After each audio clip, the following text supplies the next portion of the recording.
Hello दोस्तों। जय समैया सेठ जी। मैं दीपक स्वागत करता हूं आपका आपके अपने यूट्यूब चैनल मार्केट स्टडी में।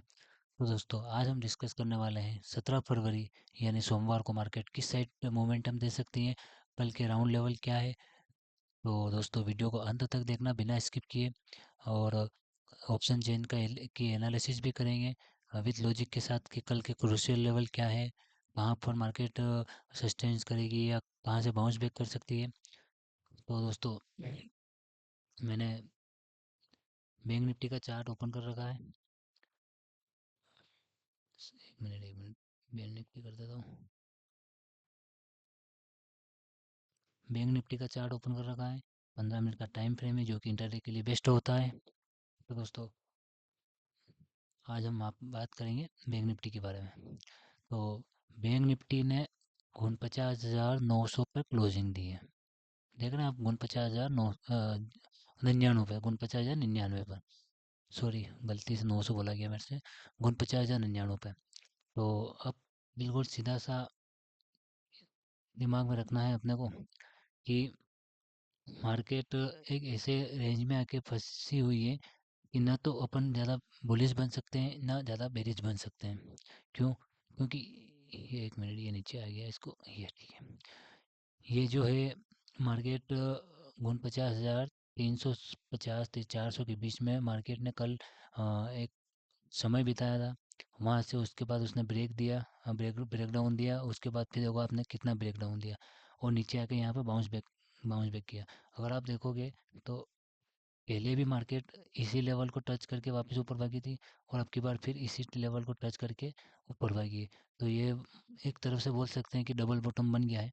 अगर ये डबल बॉटम इसको अपन बोल भी सकते हैं और नहीं भी बोल सकते हैं, क्योंकि जब तक मार्केट बुलिश नहीं बनेगी तब तक इसको डबल बॉटम नहीं बोल सकते अपन।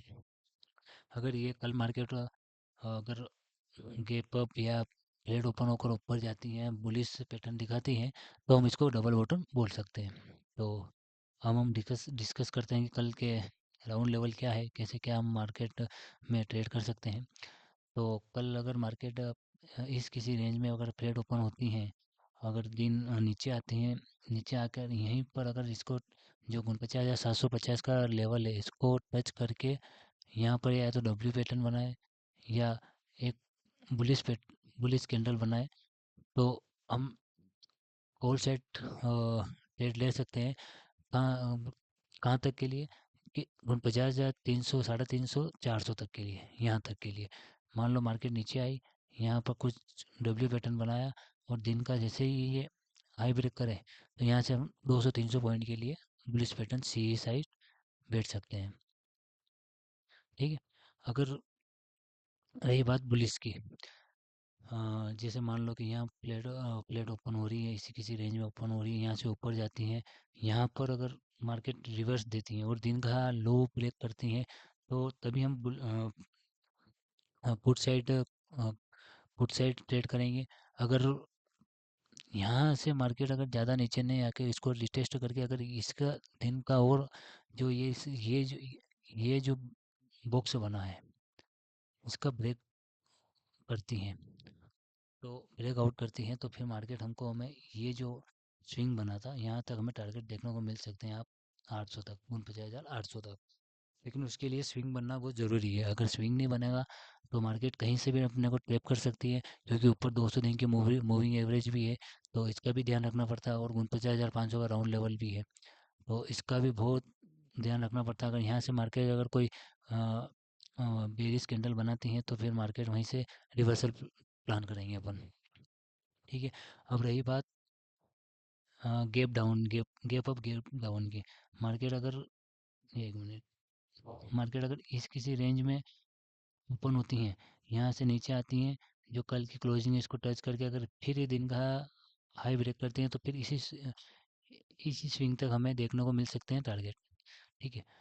लेकिन अगर अगर आप देखोगे गैप डाउन ओपन हो रही है और यहाँ तक जो कल शुक्रवार की क्लोजिंग है वहाँ से अगर ये रिवर्सल दे रही है, तो फिर ये ज़्यादा बड़े प्लान टारगेट नहीं कर सकते अपन, क्योंकि यहाँ पर एक हडल है जो कि इसको मार्केट को बाउंस बैक कर सकता है। हाँ, अगर यहाँ से ओपन होके यहाँ पर अगर कोई रिटेस्ट करके अगर फिर ये इस स्विंग को तोड़ती हैं, ब्रेक करती हैं, तो फिर नीचे अपने को, नीचे आप देख सकते हो अपने को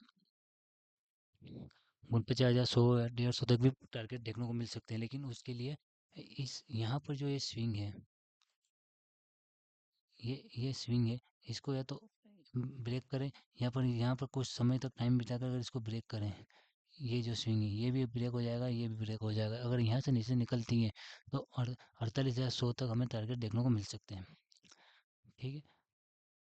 अब रही बात गैप, बड़ा गैप अप बड़ा गैप डाउन की, तो अगर बड़ा गैप अप और बड़ा गैप डाउन कर ओपन होती हैं, तो हमें मार्केट को इग्नोर करना है 1 घंटे 2 घंटे के लिए, ताकि मार्केट की मूविंग अगर ये शिफ्ट मतलब अपन को देखने को मिले कि मार्केट सेटल हो जाए, उसके बाद ही काम करने का मजा अलग है। क्योंकि उसमें प्योर 95% एक्यूरेसी अपनी होती है मार्केट में काम करने की। तो इसलिए ज़्यादा बड़ा अगर गैप अप डाउन होती है, तो मार्केट को घंटे 2 घंटे के लिए हमें इग्नोर कर देना चाहिए। अब निफ्टी में बात करते हैं अपन। अब आप देखो निफ्टी में यहाँ पर इतना इसने टाइम बिताया, ये देखो आप कितना टाइम बिताया इसने यहाँ पर, कम से कम लगभग घंटा, आधा घंटा। ये शुरू की कैंडल जो बड़ी बनी, इसके बाद 4 कैंडल और बनी। तो इसने यहाँ पर टाइम बिताया, मतलब ये क्या बन गया, सेलिंग एरिया बन गया अपना। ये क्या है, एक सेलिंग एरिया है ये जो मैंने मार्क कर रखा है, सेलिंग एरिया है। तो इसमें भी सिंपल सा लॉजिक है, ज़्यादा कुछ माथापच्ची करनी नहीं है। मान लो कि प्लेट ओपन हो रही है, प्लेट ओपन होने के बाद अगर ये ऊपर जाती हैं और यहाँ से अगर ये वापस दिन का लो ब्रेक करती हैं, तो यूँ समझ लो 22,700 800 तक अपना टारगेट देखने को मिल सकते हैं। लेकिन ये ये इतना छोटा टारगेट कोई प्लान करने में मज़ा आएगा नहीं, क्योंकि यहाँ पर आप कहीं कहीं पर भी ट्रेप हो सकते हैं। इसलिए जब मार्केट 23,000 से लेकर 23,700 800 तक ये इसी रेंज में घूमे, तो काम मत करना, क्योंकि कहीं पर भी ट्रेप हो सकते हो, आप ट्रेप हो जाओगे। क्योंकि मार्केट का इसी रेंज में भी घूम सकती हैं, अगर इससे अगर ऊपर निकलती हैं, मान लो यहाँ से रीटेस्ट करके अगर ऊपर जाती है, तो फिर ये स्विंग हमें देखने को मिल सकता है। अगर ये स्विंग भी तोड़ती है, तो फिर हमें 23,300 तक देखने को मिल सकता है। ठीक है। और मार्केट अगर इसके नीचे निकले, 23,790 800 के बीच में नीचे ये जो स्विंग तोड़ती हैं, तो फिर हमें नीचे मार्केट 22,000, सॉरी 23,000 बोल दिया मैंने, 22,500 तक टारगेट देखने को मिल सकते हैं। लेकिन वो उसी शर्त पे कि अगर अगर ये इस स्विंग को तो ब्रेक करती हैं, ये जो स्विंग है इसको ब्रेक करती हैं, तो वही हमें 22,500 तक टारगेट देखने को मिल सकते हैं। वरना अगर मार्केट इस किसी रेंज में घूमे, तो मार्केट को इग्नोर कर देना, फालतू में टाइम डीके दोगे आप, कुछ मतलब नहीं आएगा। ठीक है। हाँ, और जो ज़्यादा बड़ा गैप अप या गैप डाउन ओपन होते हैं, तो हमें इग्नोर करना मार्केट को घंटे 2 घंटे के लिए। क्योंकि मार्केट अगर सही सेटल हो जाए और उसके बाद अगर ट्रेडिंग करोगे, तो हमेशा आपका प्रॉफिट ही होगा, इसमें लॉस होने के चांस कम हो जाते हैं। क्योंकि मार्केट अगर सेटल होने के बाद अगर अपनी पूरी एक्यूरेसी जो है वो 95 की हो जाती है। तो दोस्तों आप बिल्कुल मैंने जो बताया आपको लेवल इसी पे देखना और इसी पर काम करना, ताकि आपका नुकसान कम से कम हो। अब बात करते हैं अपन ऑप्शन चेन की। एक मिनट। ऑप्शन चेन, ये मैंने निफ्टी की ऑप्शन चेन ओपन कर रखी है। देखो आप,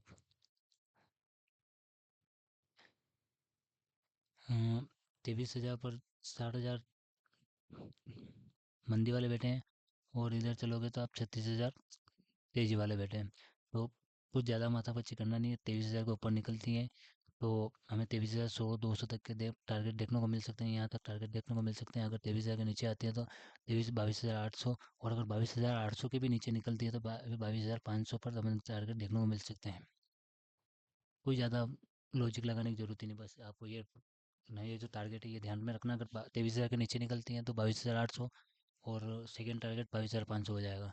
अगर 23,000 के ऊपर निकलती है, तो 23,100, और दूसरा टारगेट 23,200 तक देखने को मिल सकते हैं। ठीक है।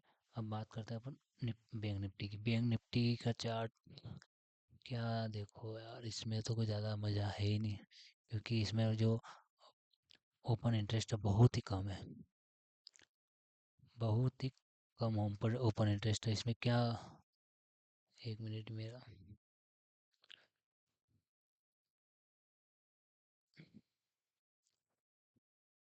वही है 49,000 मेन सपोर्ट है इसका। अगर 49,000 नीचे निकलते हैं तो 49,500 देखने को मिल सकता है, क्योंकि बीच में ज़्यादा कोई ओपन इंटरेस्ट है नहीं। ठीक है, और 49,000 के ऊपर निकलते हैं तो 49,500 को और टारगेट देखने को मिल सकता है। इसमें भी कुछ ज़्यादा बड़ा दिमाग लगाने की ज़रूरत है ही नहीं आपको। ये टारगेट ध्यान रखो, 49,000 के ऊपर निकले तो 49,500, 49,000 के नीचे निकले तो 48,500। ये दोनों तीनों राउंड लेवल है जो मेन सपोर्ट और रेजिस्टेंस का काम करते हैं। लेकिन मार्केट अगर ये 100-200 पॉइंट के अंदर घूमती है तो फिर टाइम देके फालतू का लगेगा, कोई मतलब नहीं है। तो आप अपने हिसाब से, कैपिटल के हिसाब से काम काम करिए। और अगर आप पहले सीखना चाहते हैं तो आपको मतलब एक प्रॉपर तरीके से पेपर ट्रेड करना होगा। अगर आपकी पेपर ट्रेड में लगभग 90-95% एक्यूरेसी आती है कि हाँ मैं 100 ट्रेड लेने के बाद 90 या 95 विन कर रहा हूँ, तो ही आप स्टॉक मार्केट में उतरो ताकि आपको प्रॉफिट हो। वरना आप पहले पेपर ट्रेड करो। पेपर ट्रेड में अगर आप सही से सीखते हो और सही अगर दिमाग लगाते हो तो ही आप फिर इसमें ट्रेड कर सकते हो। नहीं तो आप एक दो ट्रेड लेके लॉस खा के फिर आप बोलोगे कि मार्केट हमारे काम की नहीं है। मार्केट मार्केट में से हम कमा नहीं सकते। क्यों नहीं कमा सकते? मार्केट से बहुत सारे लोग कमा रहे, आप क्यों नहीं कमा सकते? तो बाकायदा प्रॉपर वर्क करो, सीखो पहले इसको, सोचो समझो। और हो सके तो किसी अपना एडवाइजरी हो उनसे पहले मशवरा करो, उसके बाद ही ट्रेड करो। क्योंकि इंट्राडे जो होता है वो बहुत रिस्की खेल होता है। हाँ, अगर लॉन्ग टर्म में कर रहे हो तो ठीक है, लेकिन इंट्राडे जो होता है वो रिस्की होता है। ठीक है, तो दोस्तों आशा करता हूँ आपको वीडियो अच्छे से समझ में आया होगा। तो वीडियो को लाइक और चैनल को सब्सक्राइब जरूर करना, ताकि मुझे भी मोटिवेशन मिले और मैं और अच्छे से वीडियो बना सकूँ आपके लिए। और अभी तो बहुत सारे वीडियो लाना है आपके लिए, 9-30 वाली स्ट्रेटजी लाना है। वो मेन स्ट्रेटजी जो उसको देख कर भी आप लगभग लगभग मतलब ये समझ लो कि हर एक ट्रेड जो है उसको विन कर सकते हो। तो आप मेरे को लाइक मेरे चैनल सॉरी मेरे वीडियो को लाइक और मेरे चैनल को सब्सक्राइब जरूर करना। ठीक है, धन्यवाद।